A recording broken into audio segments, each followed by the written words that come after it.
Julio nos hablaba que estaban todos reunidos, ¿verdad?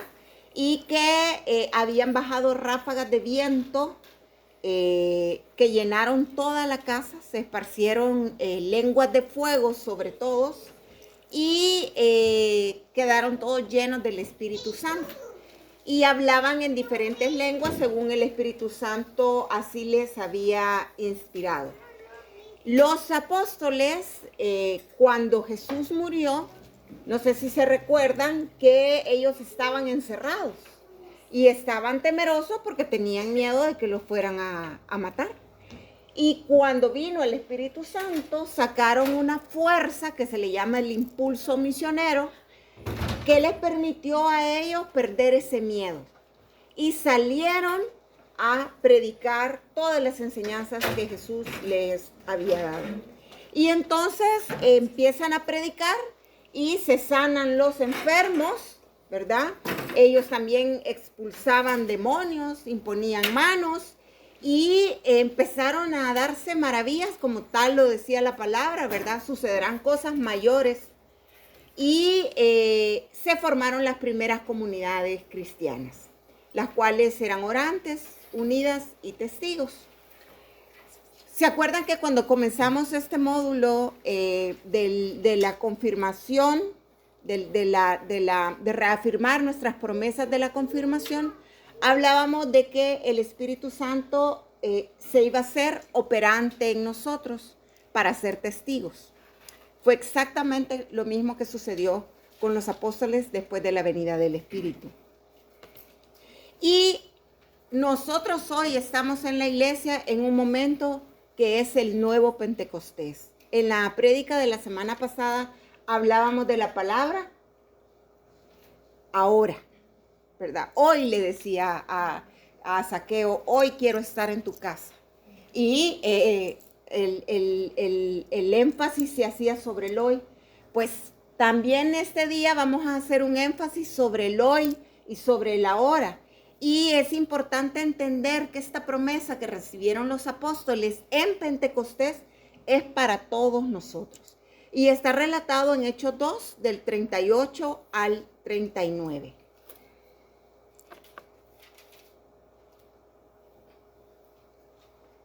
Pedro les contestó: arrepiéntanse y háganse bautizar invocando al nombre de Jesucristo, para que se les perdonen los pecados, y así recibirán el don del Espíritu Santo, porque la promesa ha sido hecha para ustedes y para sus hijos y para todos aquellos que están lejos, a quienes llamará el Señor nuestro Dios.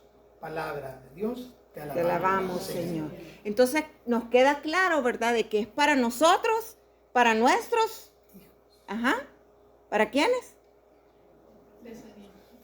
Pongámonos, volver a leer, pongámonos atentos para que entendamos bien el mensaje. Porque la promesa ha sido hecha para ustedes y para sus hijos y para todos aquellos que están lejos, a quienes llamará el Señor nuestro Dios. Palabra de Dios. Entonces la promesa es para todos. Para toda nuestra descendencia, para nosotros y para todos aquellos que estén alejados. Y la promesa puede ser para ti y ahora. Lo que dice de alejados se refiere a los que están lejos de la iglesia. Efectivamente.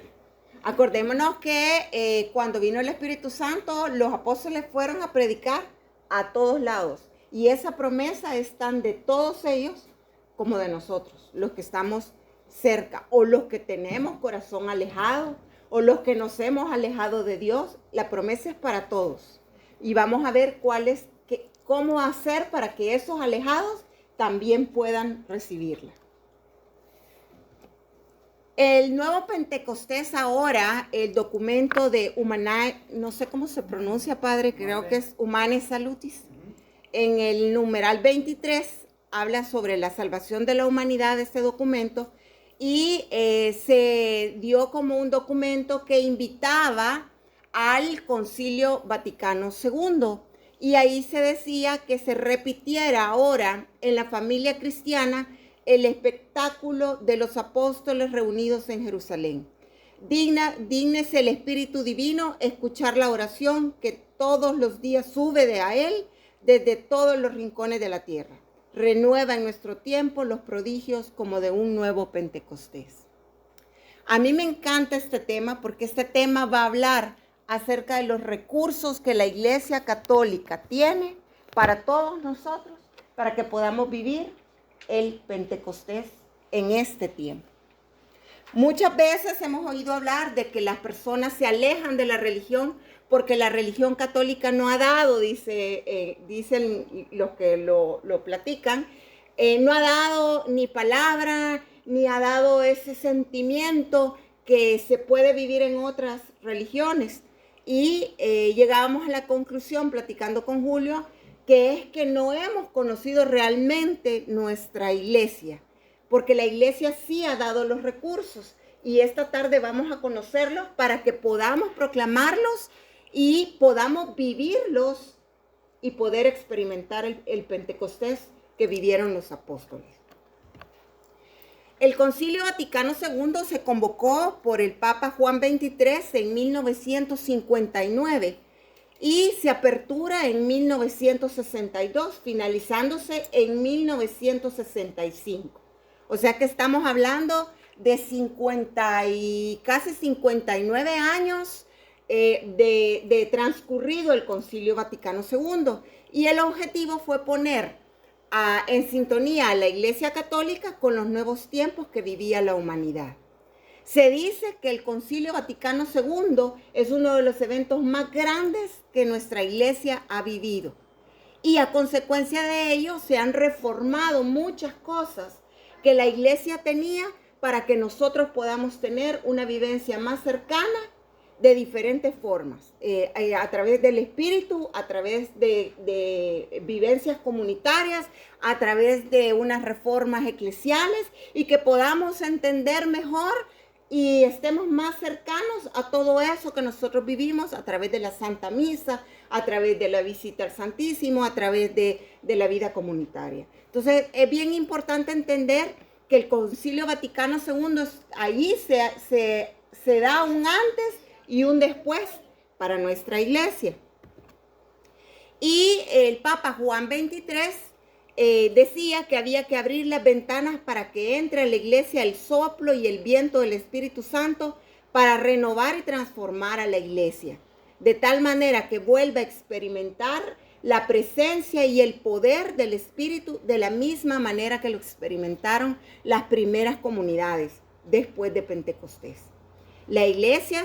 Para que la iglesia se redescubra a sí misma como el Señor la concibió, como pueblo de Dios, como cuerpo de Cristo y en comunión con el Espíritu y como un pueblo sacerdotal. Los frutos del concilio surgen renovaciones suscitadas por Dios para reavivar la vida cristiana y la vida eclesial. ¿Y cómo nosotros vivimos esta renovación en este tiempo? Por ejemplo, ahorita estamos aprendiendo el querigma. ¿Y qué es el querigma? El querigma es el anuncio de la buena nueva, la renovación de nuestras promesas de bautizo y la renovación de nuestras promesas de confirmación. Entonces, hoy con los temas que hemos estado desarrollando, ustedes han formado parte del movimiento querigmático y catequético.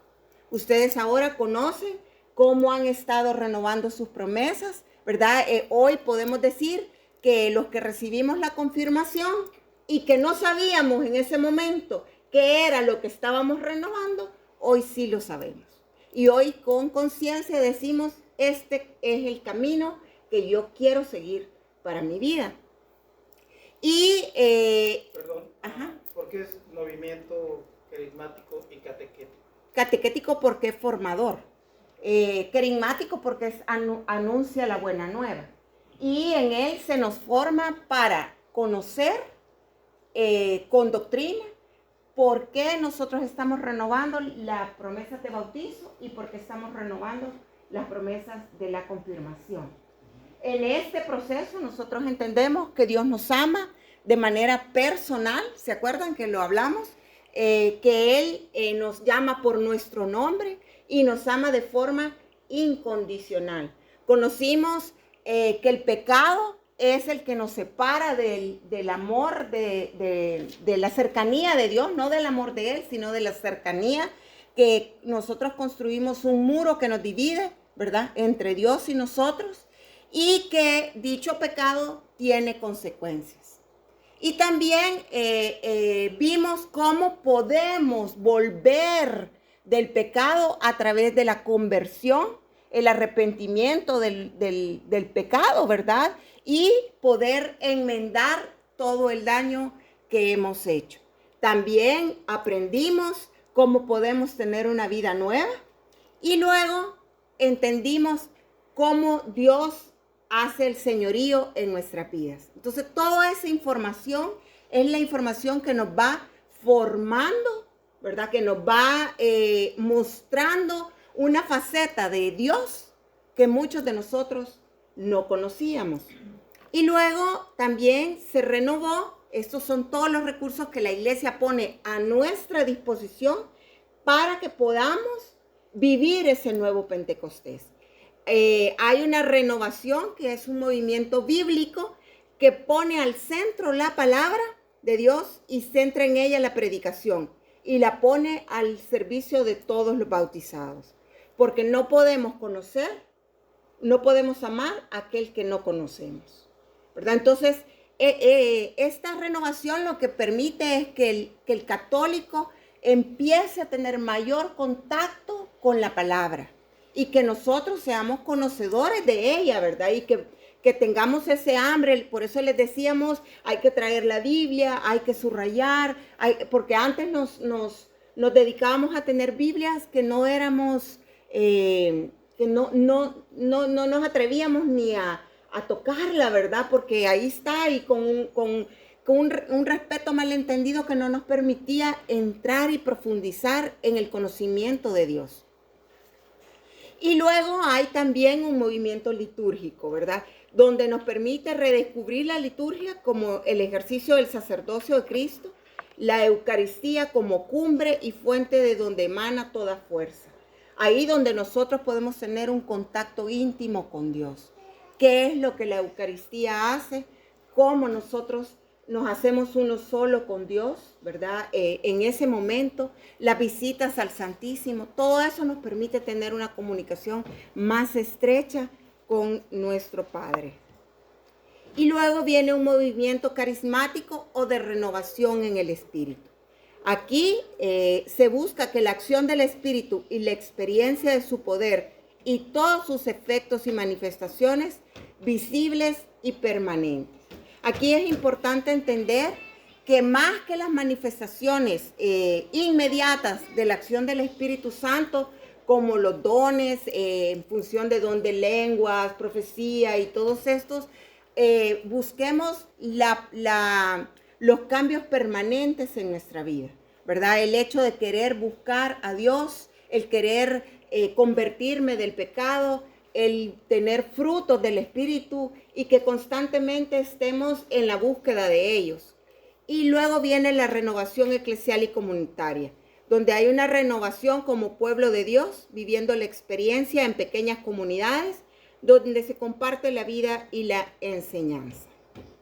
¿Preguntas hasta el momento? Si se fijan, prácticamente lo que estaba diciendo ahorita Sara, lo estamos haciendo ahorita. En este momento, acá en esta iglesia, estamos viviendo cada uno de esos momentos o herramientas que la iglesia nos permite tener para que cada uno de nosotros podamos experimentar y profundizar un poquito más en la vida del Espíritu. Yo también les preguntaría, ¿alguno de ustedes ha leído algún documento del Concilio Vaticano II? Porque sería muy bueno que lo leyéramos, ¿sí? El Concilio Vaticano II y los documentos que salen de él son documentos que de una manera muy sencilla nos enseñan qué es el catecismo, qué es la catequesis o la doctrina cristiana, con documentos, quién es el cristiano, quién es el bautizado, por qué la jerarquía, las nuevas formas de manifestación del Espíritu Santo. Son documentos muy sencillos, muy hermosos, tienen una sabiduría teológica muy fuerte. Entonces eso los pueden encontrar también en la página del Vaticano.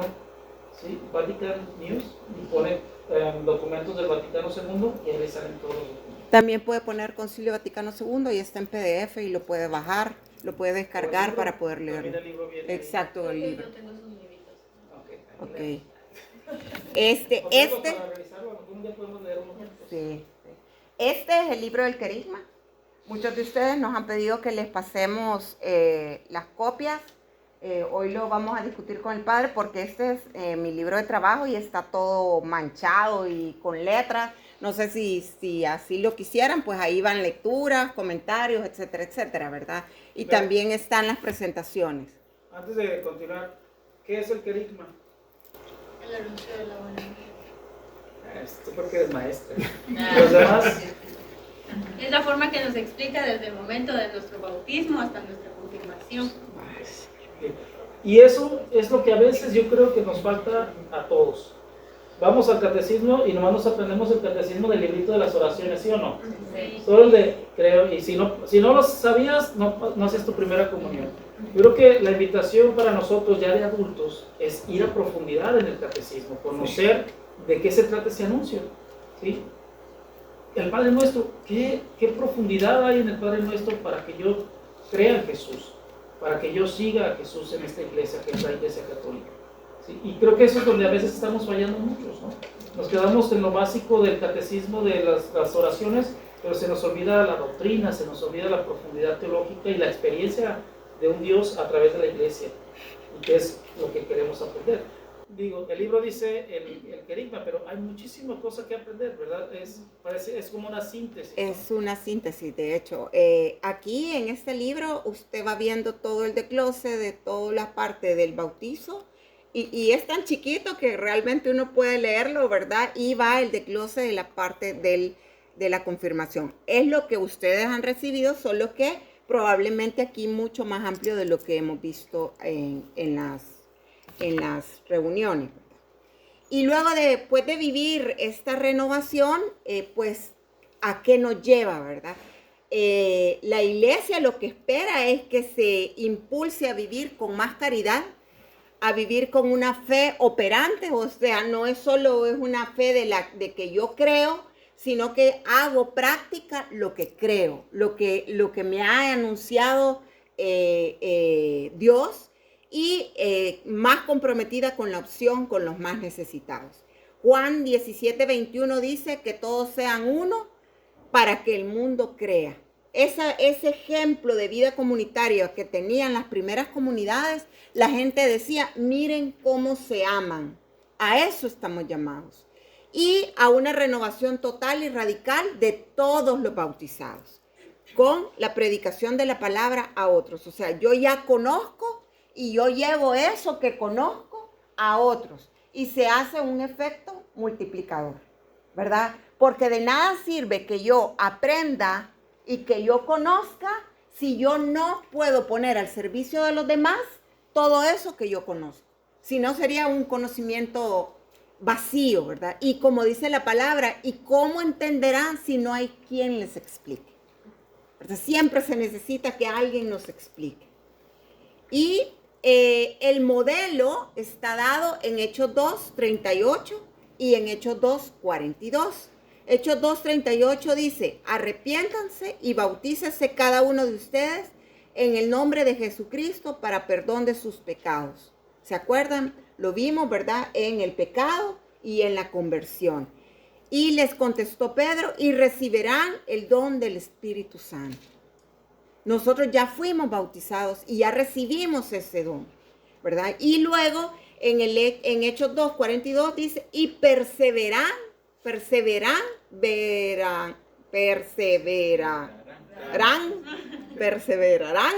en la doctrina de los apóstoles, en la comunión de unos con otros y en el partimiento del pan y en las oraciones.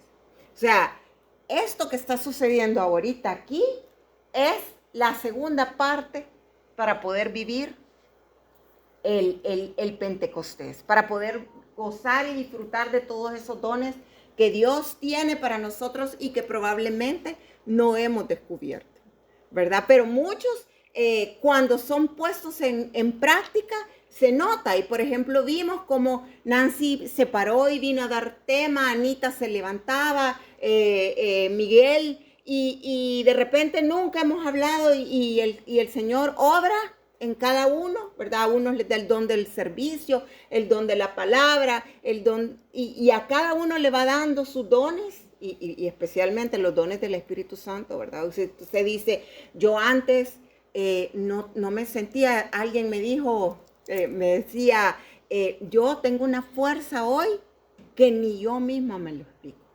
No entiendo cómo yo tengo esa fuerza. Y es una fortaleza que viene de Dios y que uno la conoce en determinado momento, ¿verdad? Pero lo que nos pide la palabra es que perseveremos en esto que estamos viviendo, en el aprendizaje, en el convivio de unos con otros, en vida comunitaria, ¿verdad? En oración de unos por otros. Y es con ese modelo nosotros podemos empezar a vivir el Pentecostés en este tiempo.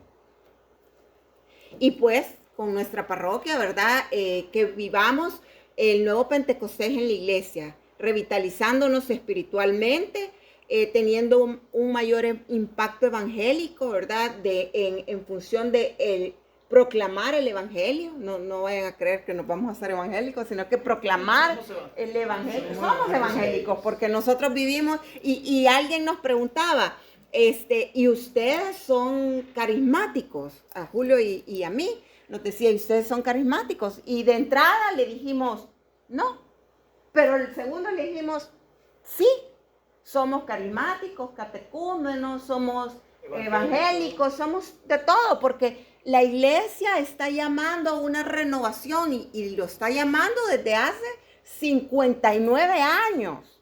O sea, la iglesia nos está haciendo un llamado de decir, bueno, señores, olvídense, ya no es el momento que sus Biblias estén empolvadas, ya no es el momento que los libros estén en las librerías, sino que es el momento que esos libros lleguen a su casa, que formen a sus familias y que todos conozcamos de las grandes riquezas que tenemos. No podemos quedarnos esperando que sean los sacerdotes que vengan y nos agarren a cada uno de nosotros para darnos catequesis. Somos el momento de los laicos. Este es un momento de una nueva generación de católicos. Exactamente. Cada uno de ustedes es parte de esta nueva generación.